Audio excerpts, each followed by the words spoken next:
ഒരു ജനതയുടെ ആകെ പ്രതീക്ഷകളെ ചുമലിലേറ്റി 16-ാം കേരള നിയമസഭ അധികാരമേറ്റു. മുഖ്യമന്ത്രിയുടെയും മറ്റു മന്ത്രിമാരുടെയും വകുപ്പുകൾ ഏതൊക്കെയാണെന്നും പുതിയ സർക്കാരിൻ്റെ മന്ത്രിസഭായോഗ തീരുമാനങ്ങൾ എന്തൊക്കെയാണെന്നും നമുക്ക് വിശദമായി തന്നെ നോക്കാം ഈ വീഡിയോയിലൂടെ. കേരളത്തെ ഇനി ടീം VDS നയിക്കും. കേരളത്തിൻ്റെ 24-ാമത്തെ മുഖ്യമന്ത്രിയായി VD സതീശൻ സത്യപ്രതിജ്ഞ ചെയ്ത് അധികാരമേറ്റു. തിരുവനന്തപുരം സെൻട്രൽ സ്റ്റേഡിയത്തിൽ തിങ്ങിക്കൂടിയ ജനസാഗരത്തെ സാക്ഷിയാക്കിയായിരുന്നു സത്യപ്രതിജ്ഞാ ചടങ്ങ്. മുഖ്യമന്ത്രിക്ക് പിന്നാലെ മന്ത്രിസഭയിലെ മറ്റ് 20 അംഗങ്ങളും സത്യപ്രതിജ്ഞ ചെയ്ത് അധികാരമേറ്റു. സത്യപ്രതിജ്ഞാ ചടങ്ങ് നടക്കുന്ന സെൻട്രൽ സ്റ്റേഡിയത്തിലേക്ക് തിങ്കളാഴ്ച പുലർച്ചെ മുതൽ പ്രവർത്തകർ എത്തിത്തുടങ്ങിയിരുന്നു. രാവിലെ 9 മണി മുതൽ തന്നെ സ്റ്റേഡിയം നിറഞ്ഞു കവിഞ്ഞു.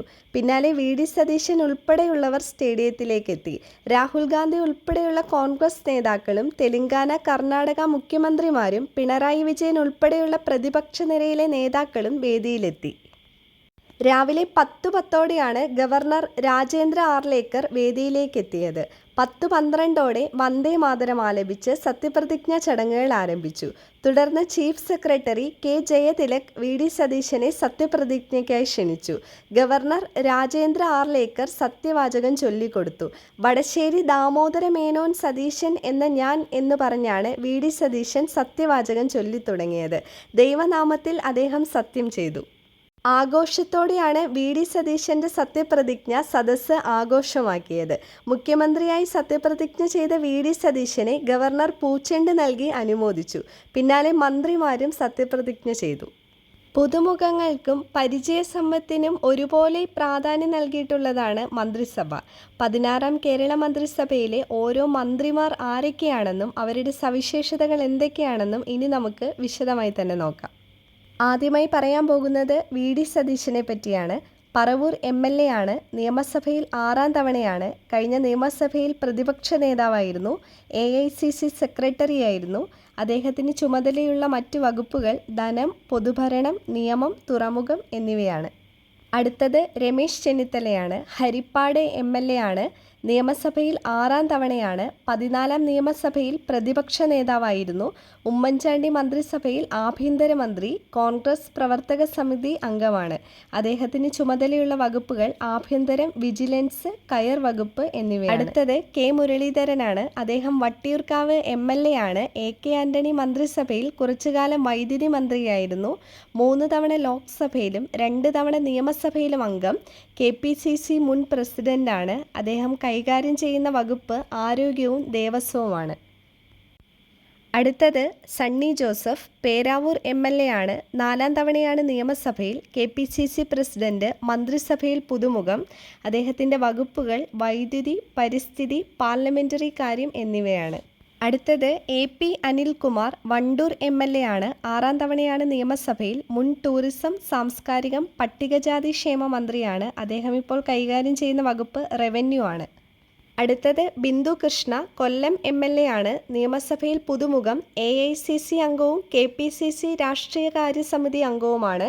ബിന്ദു കൃഷ്ണയുടെ വകുപ്പ് വനിതാ ശിശുക്ഷേമം, തൊഴിൽ, ക്ഷീരവികസനം എന്നിവയാണ്.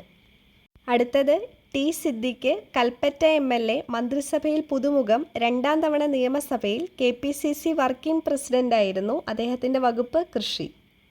അടുത്തത് റോജി M. ജോൺ. അങ്കമാലി MLA ആണ്. 3-ാം തവണയാണ് നിയമസഭയിൽ. അദ്ദേഹത്തിൻ്റെ വകുപ്പ് ഉന്നത വിദ്യാഭ്യാസം. അടുത്ത ആള് M. ലിജു. അദ്ദേഹം കായംകുളം MLA ആണ്. നിയമസഭയിൽ പുതുമുഖമാണ്. KPCC vice president, KPCC general secretary ആയിരുന്നു. അദ്ദേഹത്തിൻ്റെ വകുപ്പ് എക്സൈസ്, സഹകരണം എന്നിവയാണ്. അടുത്ത ആള് OJ ജനീഷാണ്. അദ്ദേഹം കൊടുങ്ങല്ലൂർ MLA ആണ്. നിയമസഭയിൽ പുതുമുഖം. യൂത്ത് കോൺഗ്രസിൻ്റെ സംസ്ഥാന പ്രസിഡന്റ്. അദ്ദേഹത്തിൻ്റെ വകുപ്പ് യുവജനക്ഷേമം, സ്പോർട്സ്, രജിസ്ട്രേഷൻ എന്നിവയാണ്. അടുത്തത് K. A. Thulasi. Kongad MLA ആണ്. നിയമസഭയിൽ പുതുമുഖമാണ്. VK ശ്രീകണ്ഠൻ MP ആണ് ഭർത്താവ്. വകുപ്പ് പട്ടിക വിഭാഗം, പിന്നോക്കക്ഷേമം എന്നിവയാണ്. അടുത്തത് PC വിഷ്ണുനാഥ്. കുണ്ടറ MLA. മന്ത്രിസഭയിൽ പുതുമുഖമാണ്. മുൻ ചെങ്ങന്നൂർ MLA. നിലവിൽ KPCC വർക്കിംഗ് പ്രസിഡന്റ്. അദ്ദേഹത്തിൻ്റെ വകുപ്പ് ടൂറിസം, സാംസ്കാരികം, സിനിമ എന്നിവയാണ്.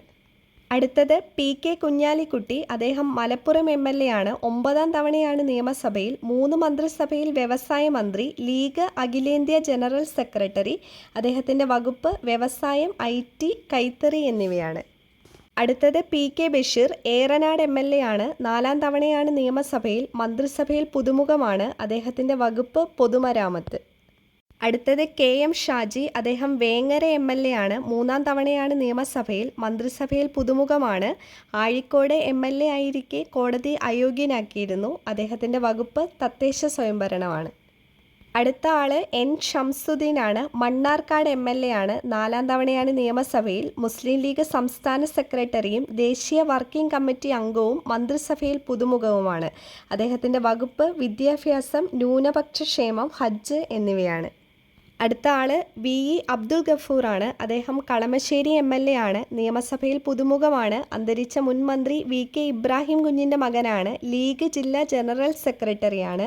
അദ്ദേഹത്തിൻ്റെ വകുപ്പ് ഫിഷറീസ്, സാമൂഹ്യനീതി എന്നിവയാണ്. അടുത്തത് മോൻസ് ജോസഫ് ആണ്. അദ്ദേഹം കടുത്തുരുത്തി എം.എൽ.എ. ആണ്. നിയമസഭയിൽ 6ാം തവണ. വി.എസ്. മന്ത്രിസഭയിൽ 1.5 വർഷം പൊതുമരാമത്ത് മന്ത്രിയായിരുന്നു. ജോസഫ് വിഭാഗം എക്സിക്യൂട്ടീവ് കമ്മിറ്റി ചെയർമാനാണ്. അദ്ദേഹത്തിൻ്റെ വകുപ്പ് ജലവിഭവം, ഭവന നിർമ്മാണം എന്നിവയാണ്.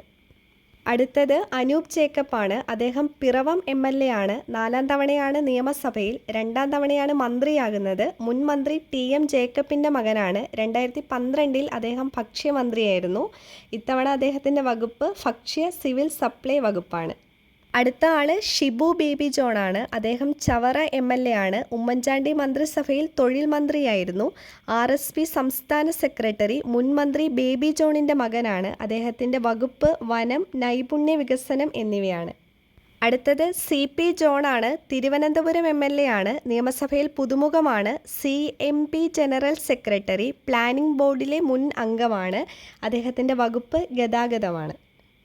ഇത്രയും മന്ത്രിമാരാണ് മുഖ്യമന്ത്രിയോടൊപ്പം സത്യപ്രതിജ്ഞ ചെയ്ത് അധികാരമേറ്റത്. അടുത്തതായി നമുക്ക് സ്പീക്കർ ആരാണെന്ന് നോക്കാം. തിരുവഞ്ചൂർ രാധാകൃഷ്ണനാണ് സ്പീക്കർ. അദ്ദേഹം കോട്ടയം എം.എൽ.എ. ആണ്. നിയമസഭയിൽ 8ാം തവണയാണ്. കെ.പി.സി.സി. സംസ്ഥാനതല അച്ചടക്ക സമിതി അധ്യക്ഷനാണ്. 2 വട്ടം മന്ത്രിയായിട്ടുണ്ട്. അടുത്തതായി നമുക്ക് ഡെപ്യൂട്ടി സ്പീക്കർ ആരാണെന്ന് നോക്കാം. ഷാനിമോൾ ഉസ്മാനാണ് ഡെപ്യൂട്ടി സ്പീക്കർ. അരൂർ എം.എൽ.എ. ആണ്. നിയമസഭയിൽ 2ാം വട്ടമാണ്. കെ.പി.സി.സി. കോർ കമ്മിറ്റി അംഗമാണ്. മഹിളാ കോൺഗ്രസ് സംസ്ഥാന പ്രസിഡന്റായിരുന്നു. ഇനി നമുക്ക് പുതിയ സർക്കാർ ആദ്യത്തെ മന്ത്രിസഭാ യോഗത്തിലെടുത്ത തീരുമാനങ്ങൾ എന്തൊക്കെയാണെന്ന് നോക്കാം. കെ.എസ്.ആർ.ടി.സി. ബസ്സുകളിൽ സ്ത്രീകൾക്ക് സൗജന്യ യാത്ര ജൂൺ 15 മുതൽ നടപ്പാക്കുമെന്ന് മുഖ്യമന്ത്രി വി.ഡി. സതീശൻ ആദ്യ മന്ത്രിസഭാ യോഗത്തിന് ശേഷം വാർത്താ സമ്മേളനത്തിൽ അറിയിച്ചു. ഇത് സംബന്ധിച്ച വിശദ മാർഗനിർദ്ദേശങ്ങൾ പിന്നീട് അറിയിക്കുമെന്നും അദ്ദേഹം പറഞ്ഞു. അടുത്തതായി വയോജനങ്ങൾക്കായി പ്രത്യേക വകുപ്പ് രൂപീകരിക്കും. രാജ്യത്ത് ആദ്യമായാണ് ഒരു സംസ്ഥാനത്ത് വയോജനങ്ങൾക്കായി പ്രത്യേക വകുപ്പ് രൂപീകരിക്കുന്നത്. ജപ്പാൻ ഉൾപ്പെടെയുള്ള രാജ്യങ്ങളുടെ മാതൃക പഠിച്ച് വയോജനങ്ങളുടെ ജീവിത നിലവാരം ഉയർത്തുന്നതിനുള്ള സമഗ്ര പദ്ധതികൾ തയ്യാറാക്കും. കേരളം ഒരു പരിഷ്കൃത സമൂഹമാണെന്ന് ലോകത്തോട് അഭിമാനത്തോടെ പറയാൻ കഴിയുന്ന തരത്തിൽ മുതിർന്ന പൗരന്മാരെ കരുതലോടെ ചേർത്ത് പിടിക്കുന്ന സമീപനമാണ് സർക്കാർ ലക്ഷ്യമിടുന്നതെന്ന് മുഖ്യമന്ത്രി വി.ഡി. സതീശൻ വ്യക്തമാക്കി. അടുത്തതായി ആശാ വർക്കർമാരുടെ ആവശ്യങ്ങൾ പരിഗണിച്ച് ആദ്യഘട്ടത്തിൽ ഓണറേറിയത്തിൽ 3000 രൂപ വർദ്ധിപ്പിക്കും. ഇതോടെ ആശാ വർക്കർമാരുടെ പ്രതിമാസ വേതനം 9000 രൂപയിൽ നിന്ന് 12000 രൂപയായി ഉയരുമെന്ന് മുഖ്യമന്ത്രി വി.ഡി. സതീശൻ അറിയിച്ചു. അടുത്തതായി അങ്കണവാടി വർക്കർമാർക്കും ഹെൽപ്പർമാർക്കും പാചക തൊഴിലാളികൾക്കും 1000 രൂപ വീതം വേതനം വർദ്ധിപ്പിക്കാൻ മന്ത്രിസഭ തീരുമാനിച്ചതായി മുഖ്യമന്ത്രി വി.ഡി. സതീശൻ അറിയിച്ചു. പ്രീ പ്രൈമറി അധ്യാപകരുടെയും ആയമാരുടെയും വേതനവും 1000 രൂപ വർദ്ധിപ്പിക്കും. അടുത്തതായി കാസർഗോഡ് സിൽവർ ലൈൻ പദ്ധതി റദ്ദാക്കിയതായി മുഖ്യമന്ത്രി വി.ഡി. സതീശൻ അറിയിച്ചു. പദ്ധതിക്കായി ഭൂമി ഏറ്റെടുക്കുന്നതുമായി ബന്ധപ്പെട്ട് പുറപ്പെടുവിച്ച എല്ലാ വിജ്ഞാപനങ്ങളും മരവിപ്പിച്ചു.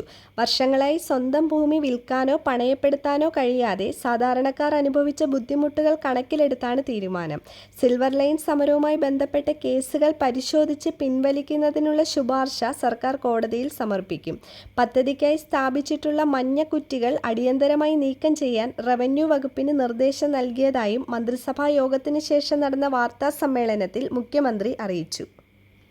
അടുത്തതായി 2026 ഓഗസ്റ്റ് 31-നകം കാലാവധി അവസാനിക്കുന്ന എല്ലാ PSC റാങ്ക് ലിസ്റ്റുകളുടെയും കാലാവധി 2026 നവംബർ 30 വരെ നീട്ടാൻ PSCക്ക് ശുപാർശ ചെയ്യുമെന്ന് മുഖ്യമന്ത്രി VD സതീശൻ അറിയിച്ചു. അവസാനമായി പ്രകടന പത്രികയിലെ വാഗ്ദാനങ്ങൾ നടപ്പിലാക്കാൻ വിവിധ വകുപ്പുകൾക്ക് നിർദ്ദേശം നൽകിയതായി മുഖ്യമന്ത്രി VD സതീശൻ അറിയിച്ചു. സർക്കാരിൻ്റെ കാലാവധി അവസാനിക്കുന്ന 2031 മുൻപ് എല്ലാ വാഗ്ദാനങ്ങളും പാലിക്കാൻ ലക്ഷ്യമിട്ടിട്ടുള്ള വിഷൻ 2031 പദ്ധതി നടപ്പിലാക്കും. ഇതിൻ്റെ ആദ്യഘട്ടമായി ജൂൺ 1 മുതൽ 100 ദിവസത്തെ കർമ്മ പരിപാടി ആരംഭിക്കും. വേഗത്തിൽ തീർപ്പാക്കാൻ കഴിയുന്ന വിഷയങ്ങൾ ഈ 100 ദിവസം കൊണ്ട് പരിഹരിക്കുമെന്നും മുഖ്യമന്ത്രി പറഞ്ഞു. ഇത്രയും കാര്യങ്ങളാണ് ഈ വീഡിയോയിലൂടെ പറയാനുള്ളത്. അപ്പോൾ പുതിയൊരു വീഡിയോയുമായി വീണ്ടും കാണാം.